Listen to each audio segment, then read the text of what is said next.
மங்களம் உண்டாகட்டும். பாண்டிய மன்னனுக்கு வெகு காலமாக குழந்தை இல்லாத காரணத்தால் சிவனின் சக்தியை நோக்கி தவம் செய்து கொண்டிருந்தாராம். அப்பொழுது பூமி இரண்டாக பிளந்து கொண்டு சிவனும் சக்தியும் காலை வாகனத்தின் மீது ஏறி வந்தார்களாம். அப்பொழுது பாண்டிய மன்னனை பார்த்து, மன்னா உனக்கு என்ன குறை என்று கேட்க, சுவாமி எனக்கு குழந்தை பாக்கியம் இல்லாமல் தான் இதனால் வரை கொஞ்சம் கஷ்டமாக இருந்தது என்று சொல்ல, அதை கேட்ட பாண்டிய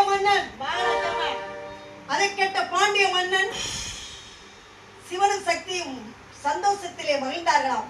அப்பொழுது சக்தியின் நெத்தியில் வீர்வை துளியானது தோன்றியது. அதை வலித்து பக்கத்தில் உள்ள அல்லை தடாகத்தில் எறிய அது ஒரு குழந்தையாக மாறியதாம். அக்குழந்தை எடுத்து பாண்டிய மன்னன் கையில் கொடுத்து, இந்த குழந்தையை நாளொரு வீதியும் பொழுதனமாக வளர்க்க வேண்டும், பாண்டிய நாட்டிற்கே ராணியாக முடிசூட்டி வாழ வேண்டும் என்று சொல்ல, சிவன் சக்தியும் சொன்னதை கேட்டு பாண்டிய மன்னனும் குழந்தையாக இருக்கும் பொழுதே 7 வயதாக சேர்ந்த அல்லி ராணிக்கு காரணம் என்னவென்றால் 7 வயதாக இருக்கும் பொழுதே மகனம் சுட்டிக் கொண்டால் அதற்கு